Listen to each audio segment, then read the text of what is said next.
So మొదటగా ఒక మనకు ఇన్స్పిరేషన్ అంటే ఏమంటారు, ఒక మనల్ని ప్రోత్సహించే ఒక చిన్న వృత్తాంతం చెప్పుకుందాము. ఒక ఊళ్ళో ఒక మంచి ఆచార్యులు గురువు గారు ఉన్నారనమాట. అతనికి 4 శిష్యులు ఉన్నారనమాట. సో 4 శిష్యుల్లో వాళ్ళు యాత్రకు వెళ్తున్నారనమాట. వెళ్తూ వెళ్తూ ఒక రాజ్యంలో వాళ్ళు నివాసం ఒక 4 రోజులు ఉన్నాము. రాజుని కలిసి ఆయన్ని ఆశీర్వదించి వెళ్దాము ఆయనకి అనుకున్నారనమాట.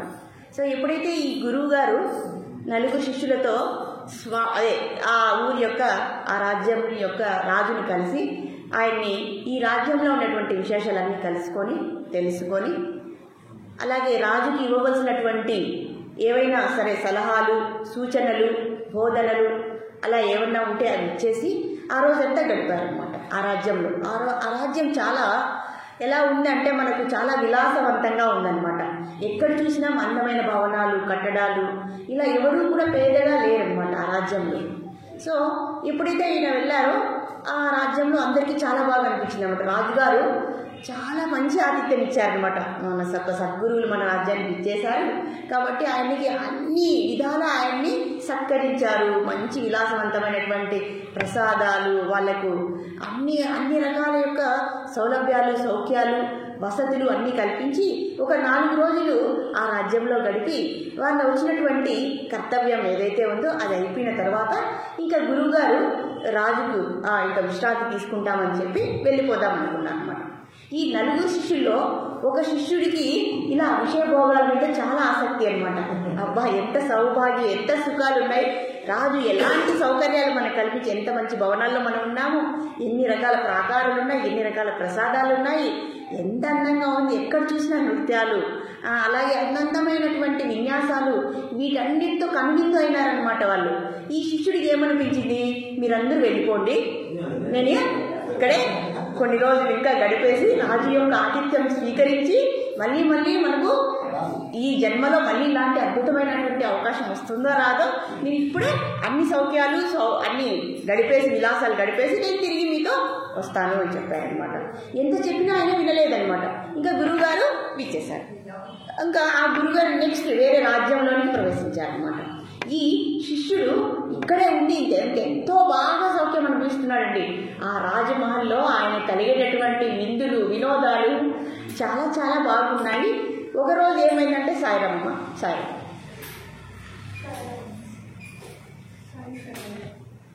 యువరాజులు వచ్చే వరకు ఏమీ లేదు, డిస్టర్బ్ అవ్వాలి మేము. సద్గురువులు వచ్చినప్పుడు, సద్భక్తులు వచ్చినప్పుడు మనం ఇచ్చేటటువంటి గౌరవం ఇదే. అవునా కదా? సాయిరామ్, అందరికీ సాయిరామ్.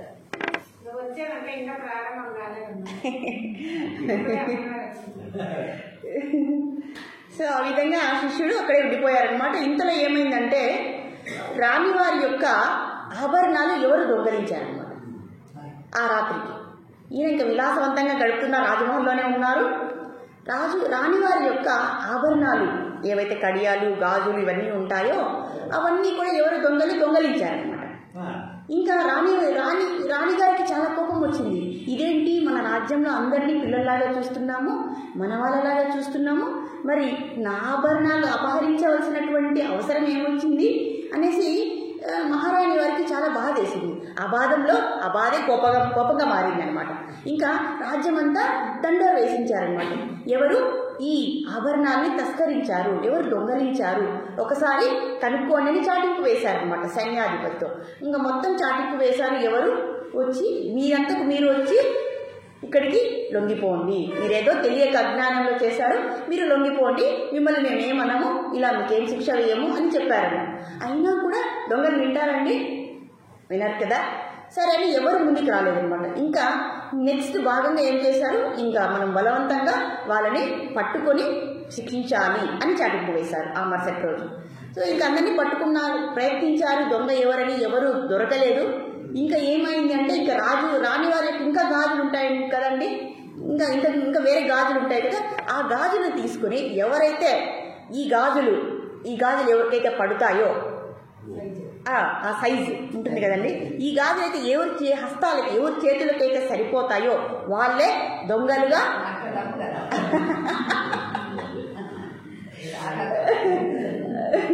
అలా సరిపోయే వాళ్ళు తీసుకొని వెళ్ళింటారని వాళ్ళు నిర్ణయించారనమాట. వాళ్ళకి ఇంకా ఎటువంటి ఆధారము దొరకలేదనమాట. కాబట్టి ఈ విధంగా అయినా సరే మనం పట్టుకుందాము అనేసి అలాంటి సంఖ్యలనే తయారు చేశారనమాట. సో ఎప్పుడైతే ఆ సైజుని తీసుకుని వెళ్ళారో సైన్యాధ్యక్షుడు అందరినీ వెతికారు, ఎవరు దాంట్లో మ్యాచ్ అవ్వలేదన్నమాట. ఎవరికి ఆ సైజులు సరిపోలేదన్నమాట. ఇంకా లాస్ట్ తుదకి ఎవరున్నారు, ఈ రాజమహల్లో ఉన్నటువంటి ఆ గురువు యొక్క శిష్యుడు ఒక్కడు మిగిలాడు. అది చూడండి, మన అదృష్టమో దురదృష్టమో చూడండి. కరెక్ట్గా ఆ గాజులు ఆయన యొక్క హస్తాలకి కంకణాలు కరెక్ట్గా సరిపోయాయి. ఇంతలో ఏం చేశారు చూడండి. ఇప్పుడు రాజు యొక్క ఆజ్ఞని మనం ధిక్కరిస్తే ఏమవుతుంది, శిక్ష అర్హులు అవుతాం, ఇంకా శిక్ష వేస్తారు. అవునా కదా? ఇంకా ఆయన పట్టుబడినట్లే ఆయన ఎంతో ప్రాధేయపడ్డారు. అయ్యా, నేను దొంగలించలేదు, నేను తస్కరించలేదు, ఇదేదో ఎవరో చేసి నా మీదకి నెట్టివేస్తున్నారు. ఇది అదృష్టంలో దురదృష్టం. అవునా కదండి? మన యొక్క రాత బాగలేకపోతే, అంటే మన కర్మ బాగలేకపోతే, ముందు జన్మల కర్మ బాగలేకపోతే ఇలా, కానీ ఈ జన్మలో మనం ఎటువంటి ద్రోహము చేయలేదు. ఎంతో ఆయన మంచి సన్యాసిలాగా ఉన్నారనమాట, ఎంతో శుద్ధభక్తుడుగా ఉన్నాడు. అయినా కూడా చూడండి, ప్రారంధం అనేది ఇక్కడ వచ్చింది కాబట్టి ఆయన్ని శిక్షకుడుగా గుర్తించి ఆయన్ని రాజు యొక్క దర్బారానికి తీసుకెళ్లారనమాట. తీసుకెళ్తే రాజు ఆయనకి మరణశిక్షని విధించారు. అవునా కదండి? మహారాణి వారి యొక్క ఆభరణాలను దొంగలిస్తే ఇంకేమవుతుందండి? సో మరణశిక్ష వేసేసారనమాట. ఇక్కడ ఇంతకుముందు గురువుగారు ఎంతో ప్రాధాయపడ్డారు. అయ్యా, నువ్వు ఇక్కడ ఉండడము నీకు సురక్షితం కాదు, నువ్వు మా వెంట వచ్చేసేయి. ఈ విలాస భోగాలు, ఈ కనపడేటటువంటి ఈ తలుపు వెలుకుల సుఖము, సౌఖ్యాలు, భోగాలన్నీ కూడా ఇవి మున్నాళ్ళ ముచ్చుట, ఇవే మనకు చేటును తీసుకుని వస్తాయని ఎంతో చెప్పినా కూడా ఈ శిష్యుడు వినలేదనమాట అజ్ఞానంలో. అప్పుడు గుర్తుకొచ్చిందనమాట, అయ్యో మన గురువర్యులు ఎందుకు చెప్పారు ఈ మాట. కానీ శిష్యుడి యొక్క తెలివేంటి, ఇంత బాగున్నారు కదా రాజు, ఇంత బాగా రాజ్యం ఉంది కదా, అందరూ నీతిమంతులుగా ఉండాలి, నాకేమవుతుందని అనుకున్నారే తప్ప ఈ విలాసంలో, భోగ విలాసాలలో అసలైనటువంటి దుఃఖం ఉంటుందనేది గ్రహించలేకపోయారు. మరి గురువు ఎలా గ్రహించారు? ఇతడు ఇక్కడ ఉండకూడదని ఎందుకు చెప్పారు గురువు ఎందుకు అలా చెప్పారు? దూరదృష్టితో, వాళ్ళకు ఉన్నటువంటి జ్ఞానంతో ఆయన ఇప్పుడంటే గురు శిష్యుల మధ్య సంబంధం ఎలా ఉంటుందంటే ఆత్మ సంబంధము, హృదయ సంబంధము ఉంటుందన్నమాట. అంటే గురువుకు తెలిసిపోతుంది ఈయన ఎక్కడో ఉన్నారు, ఏదో ప్రదేశంలో ఉన్నారు, ఇక్కడ ఏదో జరుగుతుందని గురువు గారు ఆయన పసిగట్టేశారు, ఆయన గ్రహించగలిగారు. అయ్యో, ఇక్కడ చాటింపు కూడా వేశారు కాబట్టి ఆయన దృఢంగా నిర్ణయించుకొని ఎలా అయినా సరే నా శిష్యుణ్ణి నేను కాపాడుకోవాలి అని వచ్చి రాజ్యాన్ని తిరిగి వచ్చి ఆ రాజును బతిమాలి, అయ్యా నా గురించి. ఇప్పుడు ఎప్పుడైతే గురువులు అయితే ఆచార్యులు అనేవాళ్ళు రాజు దగ్గరికి వస్తారో, రాజు ఏం చేస్తారు, ఎంతటి గొప్ప చక్రవర్తి అయినా సరే భక్తులను, శుద్ధ భక్తులని గౌరవించడం ఆయన యొక్క నియమం. అవునా కదండి? ఆయన యొక్క నీతి శాస్త్రము, ఆయన తెలుసుకున్నటువంటి ధర్మశాస్త్రం. కాబట్టి ఎప్పుడైతే ఆచార్యులు ఆయన దగ్గరికి వచ్చి అర్థించారో, ఆయన ఏమడిగితే అది ఇచ్చేటటువంటి నీతి, ఆ ధర్మం అనేది రాజు చక్రవర్తుల దగ్గర ఉంటుందన్నమాట. సరే, ఈయన మా శిష్యుడు, ఇతను అలాంటి వాడు కాదు, ఏదో ఎక్కడో లోపం జరిగింది, ఈయన గురించి నాకు బాగా తెలుసు, దయచేసి మా శిష్యుడిని విడుదల చేయండి అని ఆ గురువువర్యుడు ప్రార్థించగా వెంటనే రాజు ఆ ఆచార్యులు చెప్పినటువంటి, శుద్ధ భక్తులు చెప్పినటువంటి ఆ ప్రార్థనతో ఆయన ఏకీభవించి ఆ శిష్యుడిని వదిలేశారనమాట. సో అప్పుడు మన శిష్యుడు, ఆయన యొక్క శిష్యుడికి అర్థమైనమాట ఎందుకు గురువర్యులు ఇంత మాట చెప్పారు అంటే, దీంట్లో ఉన్నటువంటి పరమార్థం ఏంటి అంటే, ఈ దుఃఖాలేమో, ఈ భౌతిక సుఖము, ఈ భౌతిక ప్రపంచం రంగురంగుల ప్రపంచము, చూడ్డానికి చాలా బాగా ఆనందంగా విలాసంగా ఉంటుంది, కానీ అందులో ఏముంటుంది, ఉంటుంది అనేది చెప్పడానికి మనము ఈ వృత్తాంతాన్ని, మనం కూడా అంతేగాని మనకి ఈ ప్రపంచం ఎంత బాగుంది, అందరూ ఎంత బాగున్నారు, ఈ సౌఖ్యాలు, భవనాలు, భోగాలు, విలాసాలు ఎంత బాగున్నాయండి, బయటికి వెళ్ళామంటే అన్నీ మర్చిపోతాము. అవునా కదండి? మేము ఎప్పుడైతే ముందు బెంగళూరు వెళ్ళామో ఒక్కసారిగా మేము మలేషియాలో ఎయిర్పోర్ట్లో కూడా చూసాం. మలేషియా ఎయిర్పోర్ట్ ఎంత బాగుందంటే, నేను అక్కడ దిగగానే నాకు అనిపించింది మొత్తం మర్చిపోయామన్నమాట. అక్కడ ఉండేటువంటి ఆ సుందరమైనటువంటి భవనము, ఆ ఫెసిలిటీస్, ఆ కన్స్ట్రక్షన్ అవన్నీ చూస్తే మనం ఏం చేస్తాం, మన మొత్తం ఆధ్యాత్మికమైనటువంటి ప్రపంచాన్ని మర్చిపోయేటట్లు చేసేటటువంటిదే మాయా ప్రపంచము. కాబట్టి ఈ రంగుల ప్రపంచాన్ని మనము ఆశ్రయించకూడదు అని చెప్పడానికే ఈ రంగుల ప్రపంచం మనల్ని ఏం చేస్తుంది, తిరిగి తిరిగి దుఃఖంలోనికి తీసుకొని వెళ్తుంది అని చెప్పడానికి మనకు ఈ ఒక నీతి కథ అనేది మనకి ఉపయోగపడుతుంది. కాబట్టి ఈ రంగుల ప్రపంచము, ఈ భౌతిక ప్రపంచం అనేది దుఃఖాలయము, అశాశ్వతం అని చెప్తారన్నమాట. దీని ద్వారా గురువర్యులు శిష్యులకి, అప్పటి నుంచి శిష్యుడు ఇంకా అయ్యా మీకు నేను సాష్టాంగ ప్రణామం చేస్తాను, ఇక్కడి నుంచి మీరు ఏం చెప్తే నాకు అది శిరోధార్యము అని ఆయన ఎంతో బుద్ధిగా తెలుసుకున్నారనమాట. అది కాబట్టి మనం గురువుని, ఆ గురువుకు తెలిసినటువంటి శాస్త్రాన్ని, ఆ శాస్త్రం ఇచ్చినటువంటి భగవంతుని మనం ఎప్పుడూ కూడా ఆశ్రయించాలి. అప్పుడు మనము సురక్షితంగా ఉంటామని ఈ కథ మనకు ఎంతో అద్భుతంగా మనకు నేర్పిస్తూ అది. కాబట్టి మనం కూడా ఏం చేయాలి, ఈ భౌతిక ప్రపంచంలో ఎంత రంగుల ప్రపంచంలో ఉన్నా, ఎంత కళల ప్రపంచంలో ఉన్నా, ఎంత అందము, ఎంత ఐశ్వర్యము, ఎంత పేరు ప్రతిష్టలు మనం లాగుతున్నా కూడా మనం ఏం చేయాలి, ఎప్పుడూ కూడా భగవంతుణ్ణి, భక్తులని, శాస్త్రాలని, గురువాక్యాలని, ఇలా సత్సంగాల్ని మనము వదలకూడదు అని. కాబట్టి ఈ విధంగా మనం 2వ అధ్యాయాన్ని మనం నేర్చుకుంటూ ఉన్నాము. సో అందులో భాగంగా వచ్చేటువంటి ఈ కథలన్నీ కూడా ఈ శ్లోకాలకు సంబంధించినటువంటివి రిలేటెడ్గా ఉన్నాయి. కాబట్టి మనము ఇందు ద్వారా కూడా మనము అర్థం చేసుకోవచ్చు ఒక్కొక్క శ్లోకం యొక్క పరమార్థం ఏంటి అనేది ఇక్కడ అర్థమైంది అన్నమాట. సో అందులోగానే ఇక్కడ ప్రతి చోట మనకు చెప్పేది ఏంటంటే దేహాభిమానం. అవునా కదండి? మనకు మానవుని యొక్క సహజ గుణం ఏంటంటే ప్రేమ స్వభావం. అవునా కదండి? మనం ఎలా సంతృప్తి చెందుతాము, ఎలా ఆనందం, ఒకరి మీద ఒకరికి ప్రేమ అనేది ఒక వస్తువు మీద కావచ్చు, ఒక పదార్థం మీద కావచ్చు, ఒక వ్యక్తి మీద కావచ్చు, ఈ శరీరం మీద కావచ్చు. అవునా కదండి? దీన్ని దేహాభిమానం అంటారు, మోహం అంటారు. కానీ మనం ఆనందంగా ఉండడానికి ఒకరినొకరు మనం ఏం చేస్తాము, ప్రేమిస్తాము, అభిమానిస్తాము. ఎందుకంటే ఆనందాన్ని పొందడానికి. అది మనసు యొక్క స్వభావం, ఆత్మ యొక్క స్వభావం. ఇది సద్గుణమే, సత్వగుణమే. కాకపోతే ఈ ప్రేమ వల్ల మనకు ఎటువంటి పర్యవసానాలు జరుగుతున్నాయి, ప్రేమ ఎలా ఉంటే మనకు సత్ఫలితం దొరుకుతుంది, ప్రేమ ఎలా ఉండకూడదో అలా ఉంటే మనకి ఎలా దుష్ప్రభావాలు కలుగుతాయి అనేది మనకి ఈ శ్లోకాలు ఎన్నో విధాలుగా మనకు అర్థం చేయిస్తున్నాయి. అందులో భాగంగా నేను ఒక వృత్తాంతం చెప్తాను, ఇది అందరికీ కూడా మనసుకు హత్తుకుంటుంది అని భావించి ఈ కథని, వృత్తాంతాన్ని మనము అర్థం చేసుకోవడానికి ప్రయత్నిద్దాము. ఎందుకంటే భగవంతుడు ఎప్పుడు కూడా ప్రేమ స్వభావుడు. ఆయన కదండి ప్రేమ స్వరూపం అంటే భగవంతుడే. ఆయన యొక్క స్వరూపాలు కాబట్టి మనకు కూడా ప్రేమ ఉంటుంది. మనకు ప్రేమ కావాలి, మనకే కాదండి జంతువులకు కూడా. అవునా కదండి?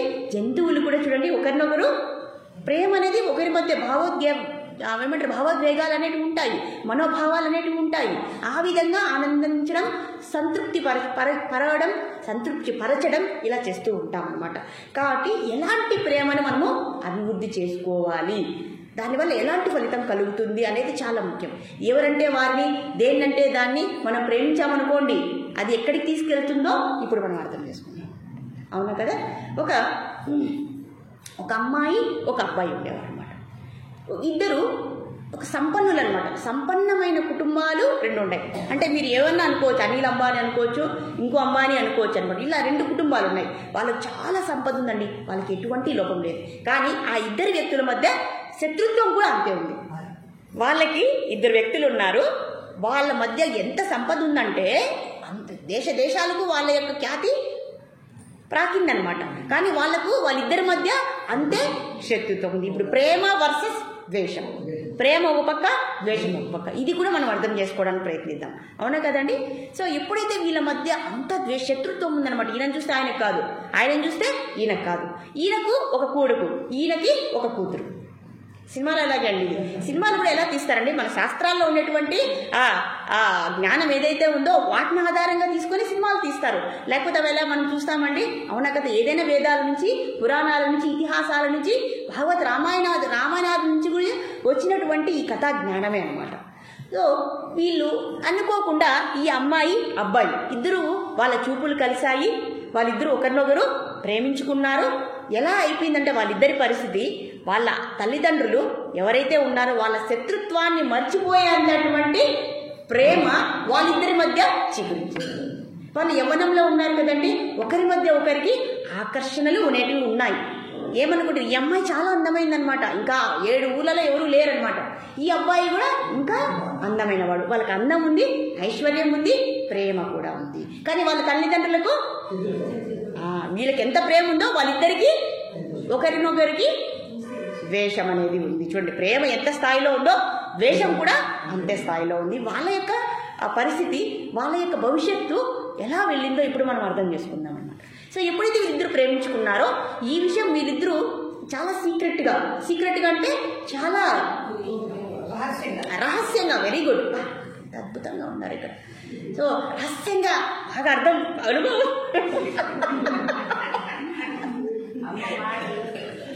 అనుభవం సో వీళ్ళిద్దరూ ఎంతో రహస్యంగా ప్రేమించుకున్నారు. ఎందుకంటే పెద్దలకు తెలియకూడదు, తెలిస్తే పట్టుబడిపోతే వీళ్ళిద్దరిని దూరం చేసేస్తారని బాగా తెలిసిపోయింది. ఎన్నో రోజులు, ఎన్నో నెలలు, ఎంతో కాలం వాళ్ళు అలాగే మేనేజ్ చేశారనమాట. వాళ్ళు తెలియకుండా చేసుకున్నారు. ఎంత ఇంట్రెస్ట్గా వింటారండి ప్రేమ స్టోరీ. అయితే ఇలా విధంగా నేను మిమ్మల్ని తీసుకెళ్తాను. సో అలా ఉంటే ఏమైందంటే ఒకరోజు వాళ్ళ యొక్క అసిస్టెంట్స్ ఉంటారు కదండి, వీళ్ళ పెద్ద ఫ్యామిలీ, అంబానీ ఫ్యామిలీ ఇలా ఉంటారు కదండి, వాళ్ళ యొక్క గూఢచారులు ఉంటారు కదా, ఒకరిని గురించి ఒకరి ద్వారా తెలిసిపోయింది అనమాట. ఇంట్లో పెద్దవాళ్లకు వీళ్ళ యొక్క ప్రేమ వ్యవహారము, ప్రేమాయణం తెలిసిపోయింది అనమాట. తెలిసిపోయేసరికి వీళ్ళిద్దరి మధ్య పచ్చిగడ్డి వేయకనే పగ్గని అంటుంది. అలాంటి వాళ్ళు ఎలా అయిపోయారంటే ఇంకా విస్ఫోటనం అనేది జరిగితే, అణుబాంబులు వేస్తే ఎంత విస్ఫోటనం జరుగుతుందో అంతగా మండిపడ్డారనమాట. సరే వీళ్ళిద్దరిని ఓ పని చేద్దామని ఇరు కుటుంబాలు ఈ అమ్మాయిని అబ్బాయిని ఒక చోటకి పిలిచి ఇద్దరూ అడిగారనమాట. అయ్యో అమ్మ, నువ్వు చేస్తున్న పని ఏంటి, అయ్యా నువ్వు చేస్తున్నటువంటి పని ఏంటి, ఏం జరుగుతుంది అని అడిగారు. ఇద్దరు ఏం చేశారు, ఇద్దరు కూడా ఒకే సమాధానం చెప్తున్నారండి.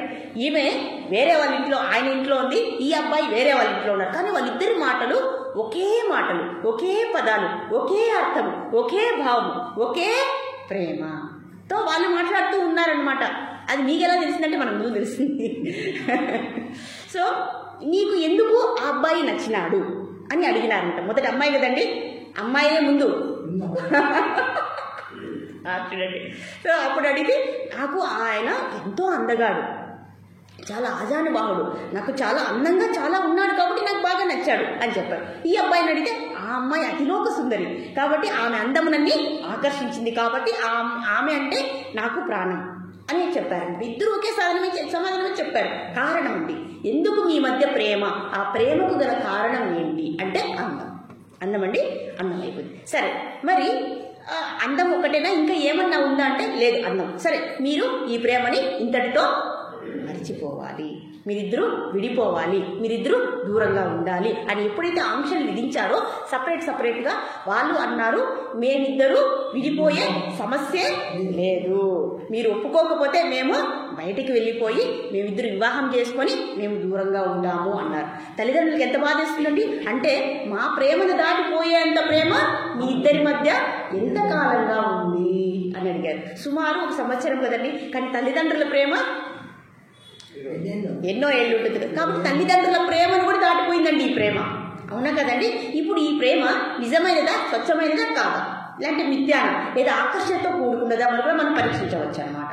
అలాగే ఇక్కడ ఇలాగే సమాధానాలు చెప్పారు, వాళ్ళు ఆంక్షలు విధించారు, ఇంకా తిట్టారు, ఇంకా నెక్స్ట్ స్టెప్లో కొట్టారు, భయపెట్టారు, ఇలా ఎన్నో ప్రయత్నాలు చేశారండి. కానీ వీళ్ళిద్దరూ కూడా సస్యనేమిరా అంటే మేము విడిపోము, ఒకరిని వదిలి మేము బతకలేము అని చెప్పేశారు.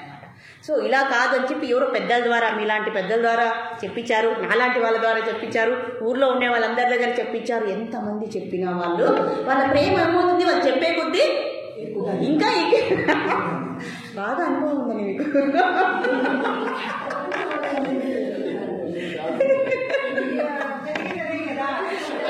ప్రపంచం అంతా అదే నడుస్తుంది, దాని మీద నడుస్తుంది, యువతి యువకుల ప్రేమ మధ్య నడుస్తుంది. మనం కూడా ఒకప్పుడు యువతి యువకులే కదండి. ఓకే, అది గుర్తు చేస్తున్నాను అనమాట. సో అలా జరిగిందనమాట. మరి ఇంకా ఇలా కాదని చెప్పేసి వాళ్ళకు తెలిసినటువంటి సిద్ధులు, మనకి సిద్ధులు అంటే తెలుసు కదండి, అనిమ, గరిమ, లగిమ, మహిమ అంటే వాళ్ళు అనుకుంటే సిద్ధులు ఉంటాయన్నమాట. అంటే మ్యాజిక్స్ చేస్తారు.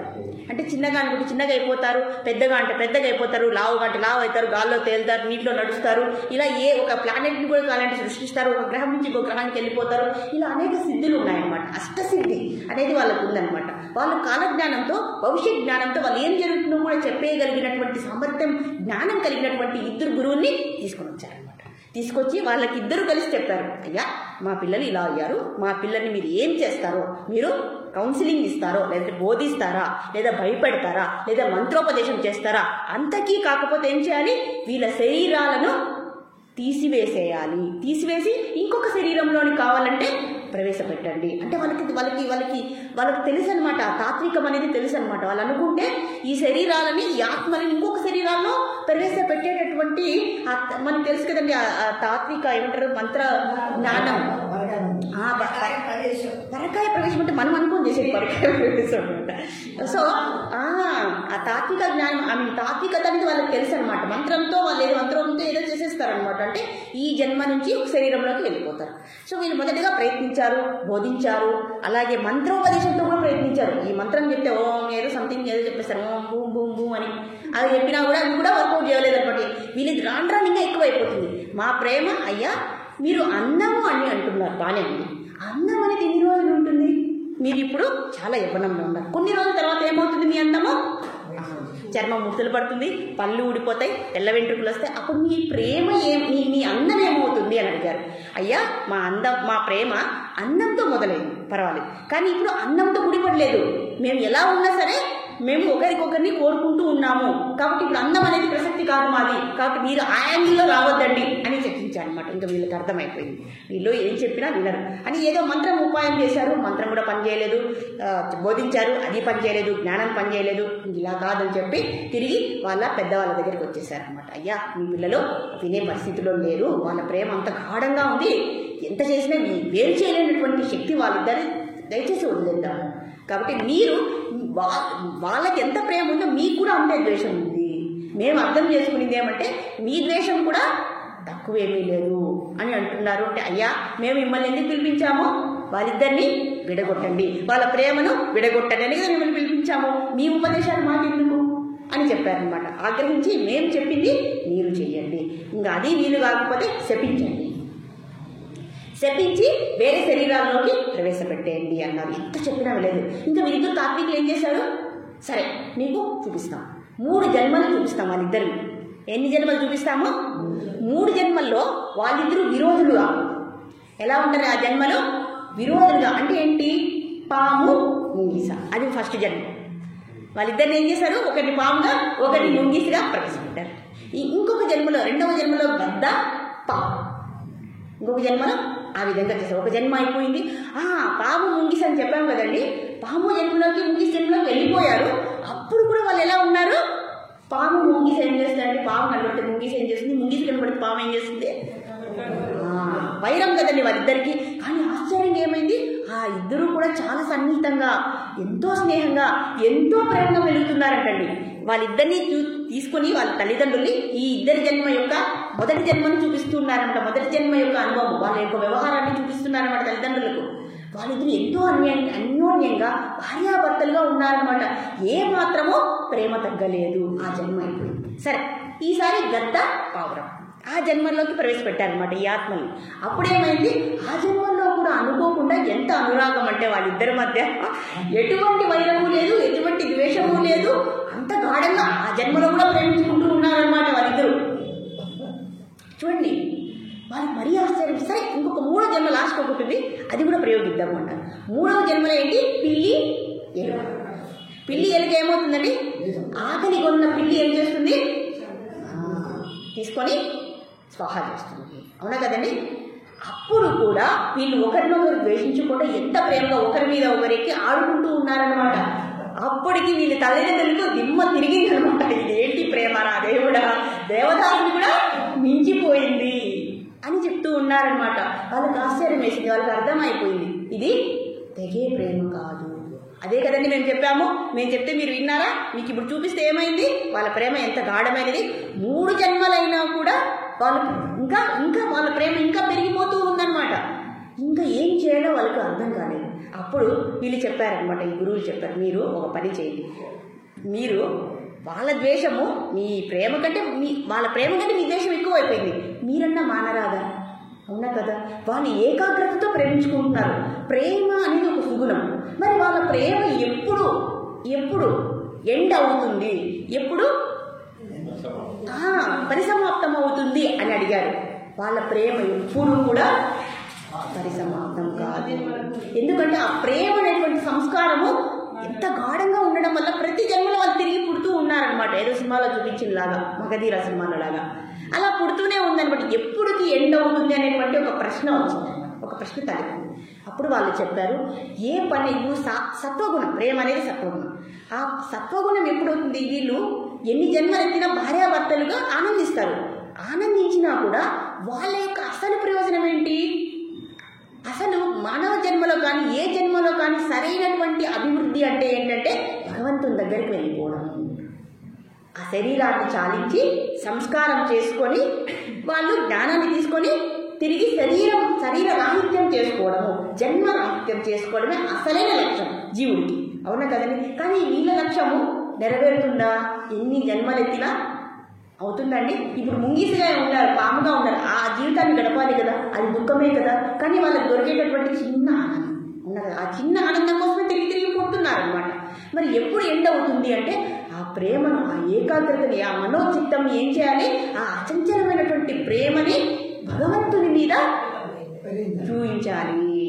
ఆ ప్రేమ అనేటువంటి గుణాన్ని, ఆ లక్షణాన్ని ఎప్పుడైతే మనము భగవంతుని మీద చూపిస్తామో అప్పుడు వారి మధ్య, ఆ వ్యక్తుల మధ్య ఉన్నటువంటి ప్రేమ భక్తిగా మారుతుంది. ఎప్పుడైతే భక్తిగా మారుతుందో ఆ జీవి యొక్క సఫలత అనేది జరుగుతుంది అని చెప్తున్నారు. చూడండి, ఈ ప్రేమని ఏ శక్తి వేరు చేయలేదు. అంటే ఇది తప్ప మరి ప్రేమించి ఈ జగత్తులో ఉండడం తప్పంటారా? మీరే ఋషులు.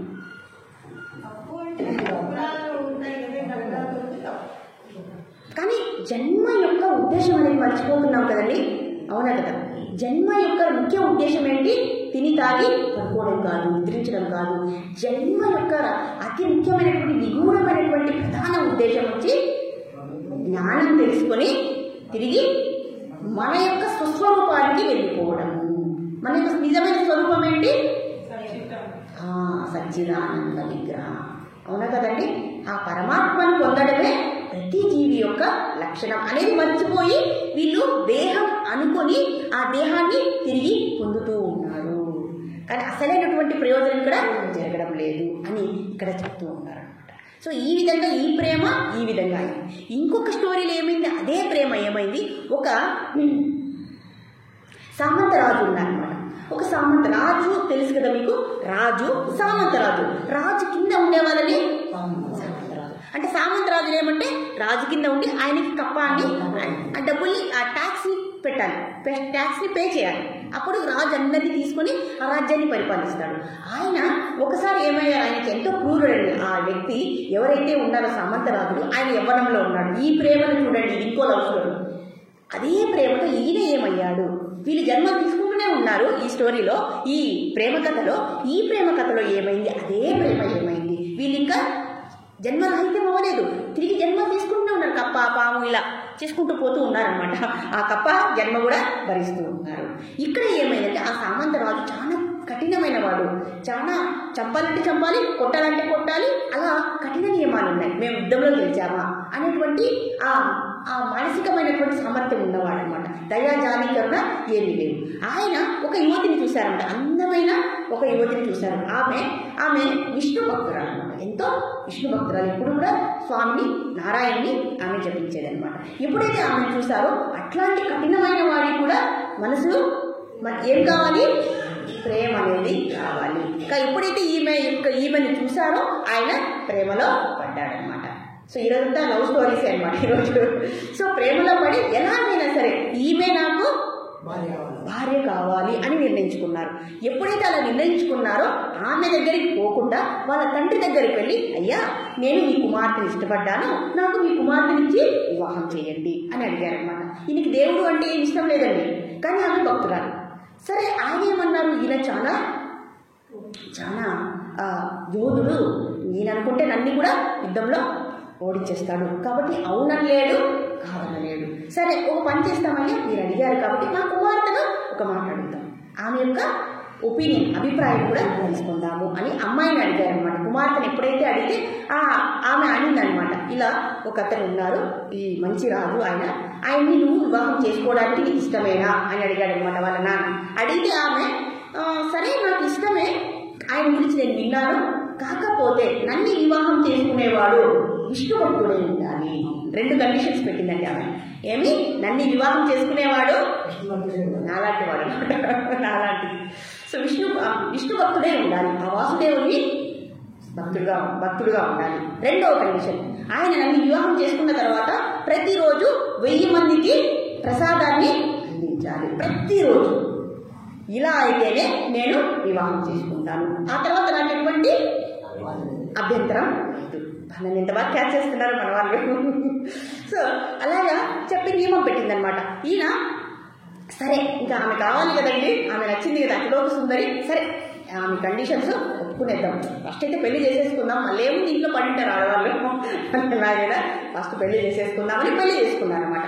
పెళ్లి చేసుకున్న తర్వాత కూడా ఆమె యొక్క భక్తిని చూసి ఈయనలో ఎంత కఠినడు, క్రూరుడండి ఈయన, అలాంటి మనసు కూడా మార్పు వచ్చింది. ఎప్పుడైతే ఈయన చేసేటటువంటి భక్తి విధానాన్ని, ఆ సాధనను చూసి ఆయనకి ఎంతో మంచి అభిప్రాయం కలిగింది. ఈయన కూడా మెల్లగా భక్తులు అవడం ప్రయత్నించాడనమాట. ఆయనకి భక్తి అంటే ఇష్టం లేదు, కానీ ఆమె శుద్ధ భక్తురాలు కాబట్టి ఎప్పుడైతే భార్య లేదా భర్త ఇంట్లో భక్తులుగా ఉంటే వాళ్ళని మనకు సంప్రాప్తిస్తాయి. కాబట్టి మన ఇంట్లో కనీసం ఒక్కరైనా సరే భక్తి అనేది మనకు ఉండాలి. అప్పుడు ఆ కుటుంబం అంతా మంచి భక్తుల సముదాయంగా మారుతారు భగవంతుని భక్తికి. సో ఇలా చేస్తుంటే పెళ్ళైన తర్వాత ఇంకేం చేయాలండి, రోజు 1000 మందికి 1000 మందికి ప్రసాదం ఎలా పెట్టాలి, భోగం అనేది పెట్టాలి. భోగం అంటే మినిమం 51 రకాల పదార్థాలు, నైవేద్యాలు ఆ శుద్ధ భక్తులు ఎవరైతే భగవత భక్తులు ఉన్నారో ఆ రాజ్యంలో వాళ్ళందరికీ పెట్టాలి. అది నియమం. ఈయనేమన్నారు, భార్యని మోసం చేయడానికి ఆయనకి మనసు ఒప్పలేదన్నమాట. సరే నా భార్య మంచిది, శుద్ధ భక్తురాలు, సరే ఆమె ముచ్చటిని అని రోజు ఇలా అన్నదానం చేసుకుంటూ పోతూ ఉన్నాడు. ఆయన దగ్గర ఉండేటువంటి సంపద అంతా కరిగిపోతూ ఉందన్నమాట. ఇంకేం చేశాడు, ఆయన కప్పం కట్టాలి కదా రాజుకి, ఆ ప్రజల దగ్గర వసూలు చేసినటువంటి ధనంతో ఏం చేస్తూ వస్తున్నాడు అనమాట. ఒకరోజు రాజు వచ్చి, అయ్యా నువ్వు కప్పం కట్టలేదు, ఏం చేసావు ఆ ధనాన్ని అంటే, ఈయన ఇలా శుద్ధ భక్తుల్ని బాగా ఆయన ఏం చేస్తున్నాడు, ఆరాధిస్తున్నాడు. ఎప్పుడైతే మనం శుద్ధ భక్తులను ఆరాధిస్తామో, వాళ్ళకి సేవ చేస్తామో అప్పుడు మనము ధరించినట్లే. ఈయన చూడండి, ఆ భక్తురాలి యొక్క ప్రోద్బలంతో, ఆ భక్తురాలి యొక్క ప్రోద్బలం అభిరుచితో ఈయన ఏకీభవించి ఈ సత్సేవ, ఆ భక్తి సేవ అనేది కొనసాగిస్తూ వచ్చారు. ఆయన దగ్గర డబ్బులు లేకుండా అయిపోయాయి అనమాట. సో వెంటనే రాజు ఏం చేశాడు, ఆయన మీద యుద్ధం చేసి ఆయన్ని బంధించేశాడు అనమాట. నువ్వు ఇలా చేస్తావా అనేసి బంధించాడు. అప్పుడు బంధించిన తర్వాత ఆయన దగ్గర ఉన్నటువంటి సొమ్మంతా లాక్కునేశాడు. ఇంకా ప్రతిరోజు చేయాలి కదండి, ఇవన్నీ కూడా భార్య తెలియకుండా చేస్తున్నాడు అనమాట. ఇంకా ప్రతిరోజు ప్రసాద వితరణ చేయాలి కదా, అందుకని ఆయన దగ్గర డబ్బులు లేవు. ఇంకేం చేయాలి ఆయనకు అర్థం కాదు, కానీ మాటను నిలబెట్టుకోవాలి. సరే ఎలాగైనా సరే దొంగతనం చేసైనా సరే, దోపిడీ చేసైనా సరే నేను భగవద్భక్తులకు ప్రసాదాన్ని పెట్టాలి అని నిర్ణయించుకొని, ఎప్పుడైతే ఆ దారిలో ఎవరైతే వివాహం చేసుకుని కళ్యాణ మండపం ఉంటుంది కదండి, ఎక్కడైతే ఆ కళ్యాణ మండపం ఉందో అక్కడ నిలబడేవాడు అనమాట. కత్తి అవన్నీ పట్టుకొని, గుర్రం పట్టుకొని ఎవరైతే వస్తారో వాళ్ళ దగ్గర ఉన్నటువంటి ధనాన్ని, బంగారు నగలు ఆభరణాలన్నీ దొంగరించి వాటిని అమ్మి ఆ డబ్బుతో ఈయన భగవద్భక్తులకి సేవ చేస్తూ ఉండేవాడు అనమాట. ఒకరోజు ఏమైందనమాట, ఒక వివాహం జరుగుతుంది. అందమైన యువకులు ఇద్దరు కూడా, అంటే పెళ్లి కూతురు పెళ్లి కొడుకు ఇద్దరు కూడా వస్తున్నారు, ఊరేగింపులో వస్తున్నారు. ఈయన కరెక్ట్గా నిలబడ్డాడు. అబ్బా ఎంతమంది, ఎన్ని నగలు వేశారు వీళ్ళు, నాకు 4 రోజులకు సరిపడా, 1 నెలకి సరిపడా ధనం అనేది వచ్చేస్తుంది, ఎలా అయినా సరే వీళ్ళందరినీ దోపిడీ చేసేద్దాము, ఆ నగలు లాగేసుకుందాము, మనకు మంచి జరుగుతుంది అనుకున్నారు. వెంటనే ఏం చేశారు, ఆ పెళ్లి కొడుకు పెళ్లి కూతురు అందరినీ ఆపేసి మీ నగలన్నింటినీ బెదిరించి నాకు ఇచ్చేయండి అని అన్నారు. అందరి దగ్గర తీసేసుకున్నారు. ఎప్పుడైతే పెళ్లి కుమారుడు దగ్గరికి వచ్చారో ఆ పెళ్లి కుమారుడు చాలా అందంగా ఉన్నాడంటండి. ఎంత అందంగా ఉన్నాడంటే, నల్లడివాడు పద్మనయనములు కలవాడు అలా ఉన్నాడనమాట ఆయన. సో ఆయన చూస్తుంటే ఈయనకి ఎంత కఠినమైన, ఆయన చూస్తుంటే ఇలానే ఉండిపోయాడు అనమాట. ఏం చూడాలో ఆయనకు అర్థం కాదు. కళ్ళు చూస్తే చూస్తున్నాడు, ముక్కు చూస్తున్నాడు, ఆ బాహువులు అన్ని చూస్తున్నాడు. కానీ ఆయన గుర్తుకొచ్చిందండి, నా భార్య గుర్తుకొచ్చింది, నా సేవ గుర్తుకొచ్చింది. ఎలాగే సార్, అయ్యా నాకు టైం లేదు, మీ దగ్గర ఉండేటువంటి నగలన్నీ ఇచ్చేసేయండి, మీరే ఇచ్చేసేయండి, నేను ఇంటికి వెళ్ళిపోవాలి. అయ్యా నువ్వు సరే నాకు అర్థమైంది, నీవు తీసుకోగలిగితే నా దగ్గర నుంచి నగలు తీసేసుకో, ఒకవేళ నువ్వు తీసుకోలేదనుకో నేను చెప్పింది నువ్వు చేయాలి అని అంశ పెట్టాడు అనమాట. ఎవరు? ఆ పెళ్లి కుమారుడు. సరే నేను తీసేసుకుంటా, నాకు ఎంతో శక్తి ఉంది అనేసి అన్నింటినీ తీసేసుకున్నాడు. ఎప్పుడైతే కాళ్ళకు కూడా ఆయన పట్టీలు వేసుకున్నాడు అనమాట. కాళ్ళకు ఇంకా మనం లేడీస్ ఇవి వేసుకుంటారు కదండి, టోరింగ్స్ అంటే ఏమంటారు, మెట్టలు, అవి కూడా వేసుకున్నారు అనమాట. ఈయన అన్ని ధరిస్తారు కదండి, ఆడవాళ్ళకన్నా ఎక్కువ రెడీ అవుతారండి, ఆడవాళ్ళకన్నా ఎక్కువ నగలు ధరిస్తారు. ఎవరు? నల్లని వాడు, అవునా కదా. సో ఎప్పుడైతే ధరించారో అయ్యా అవి కూడా ఇచ్చేసాయి, నువ్వు ఇచ్చేసంటే నీకు శక్తి ఉంటే తీసుకో, నేను ఎందుకు ఇస్తాను, కాకపోతే నువ్వు తీసుకోకపోతే నేను చెప్పింది నువ్వు చేయాలి, నువ్వు నాకు సరెండర్ అయిపోవాలి, శరణాగతి పొందాలంటే సరే ఏముంది, నువ్వు ఒక యువకుడివి, నేను ఒక పరాక్రమశీలి, ఓకే అలానే అన్నారు. సో తీస్తుంటే రాలేదు, ఎంత ప్రయత్నించినా రాలేదు. ఇంకా నోటితో కొరుకుతున్నాడు అనమాట. నోటితో ఆ వజ్ర వైడూర్యాలతో చేసినటువంటి మెట్టల్ని తీసేస్తున్నారనమాట. బలవంతంగా తీసినా రాలేదు, ఆయన వల్ల కాలేదు. ఎంత ప్రయత్నించినా ఆయన వల్ల కాలేదు. ఏమయ్యా తీసుకుంటావా, ఓడిపోతావా? అయ్యా నేను నీ చేతిలో ఓడిపోయాను, సరే నువ్వు నాకు ఏ శిక్షణ వేస్తావో విధించు. ఆ నల్లని వాడు ఏం చేశాడు తెలుసండి, ఒక మంత్రాన్ని ఆయన చెవిలో చెప్పి, ఇది నువ్వు నిత్యం ఈ మంత్రాన్ని నువ్వు భజించాలి అని చెప్పారు. ఆ మంత్రం ఏంటంటే అష్టాక్షరి మంత్రం, ఓం నమో నారాయణాయ. ఈ మంత్రాన్ని ఉపదేశం చేశారండి. ఎవరు చేశారండి? పెళ్లి కుమారుడు, బాలకుమారుడు, లోక కుమారుడు. ఆయన స్వయంగా ఆయన మంత్రోపదేశం చేసి, ఎంత అదృష్టం అండి. ఈ భాగ్యం ఎలా దక్కిందంటున్నారు? ఆయన దొంగతనం చేస్తున్నాడు కదా, దోపిడీ చేస్తున్నాడు కదా, కనపడిన వాళ్ళందరినీ కొట్టేస్తున్నాడు కదా, అయినా కూడా ఆయన చూడండి గురువే స్వయంగా వచ్చి మంత్రోపదేశం చేశారు. చెవులో ఏం చెప్పారు? ఈ మంత్రాన్ని మనం భజించామనుకోండి మనము అక్కడికే వెళ్ళిపోతాము. సో ఈయన ఎప్పుడైతే ఆయన మంత్రోపదేశం చేశారో ఈయనకు తెలియనటువంటి ఆనందం, ఎలా సరే ఈ మంత్రాన్ని నేను నిత్యము పఠించాలి అని ఆయన అక్కడి నుంచి ఇంకా దొంగతనం లేదు, ఏం లేదు, ఏమన్నా ఇప్పుడు నాకు సంబంధం లేదు, అన్నీ మర్చిపోయాడు. ఇంకా ఆ అష్టాక్షరి మంత్రాన్ని ఎవరని చెప్పాడు? ఆ దేవాది దేవుడే స్వయంగా ఆయనకి మంత్రం. ఎవరికి వస్తుందండి ఈ అద్భుతమైనటువంటి అవకాశము?